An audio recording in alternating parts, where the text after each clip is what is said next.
ဒါလေးကတော့ကိုယ့်ရဲ့ချစ်ဆုံးမမဗီယက်နမ်နေဝင်လာတယ်အိတ်လေးပါလက်ဆောင်လေးရပါတယ်ကိုယ့်ရဲ့ချစ်ဆုံးမမဝယ်ပေးလိုက်တယ်ဗီယက်နမ်ကနေဝင်လာတဲ့အိတ်လက်ဆောင်လေးပါနော်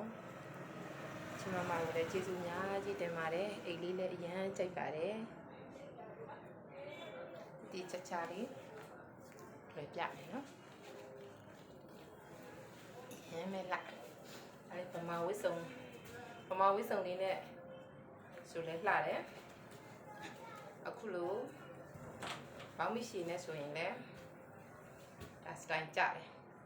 အရန်လှတယ်ဥပဒါတူဘူတောင်မှဝယ်ပြစ်မှာမဟုတ်ဘူး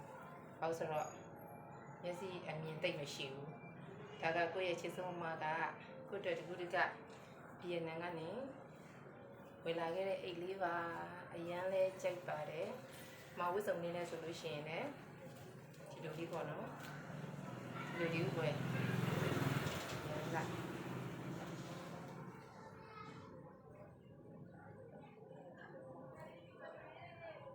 အရန်လှပါတယ်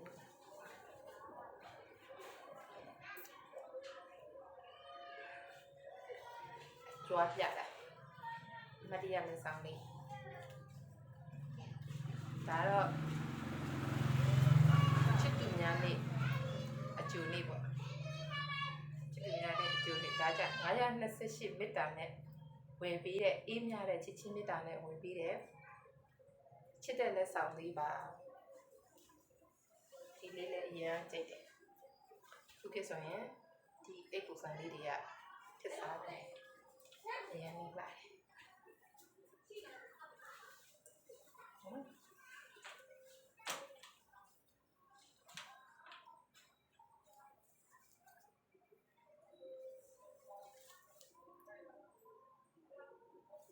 မင်းထားပါရဲ့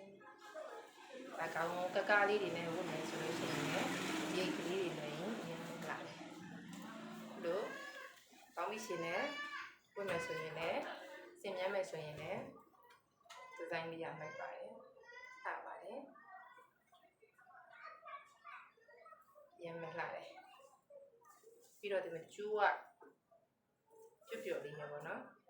ဆိုတော့ဒီချက်ချက်ဘူးလောက်ထားဆိုအရင်လှတယ်ဒီမှာဆိုရင်အိတ်ထဲမှာစီလေးရတယ်တော့အထဲမှာအိတ်ကက်ကလည်းအဝင်ဖြစ်တယ်ဆိုတော့ထည့်ကျင်တဲ့လောက်ထက်မိန်းကလေးတွေဆိုရင်ဒါဆိုတော့အပြင်သွားပြီဆိုရင်လေ cosmetic တွေပါ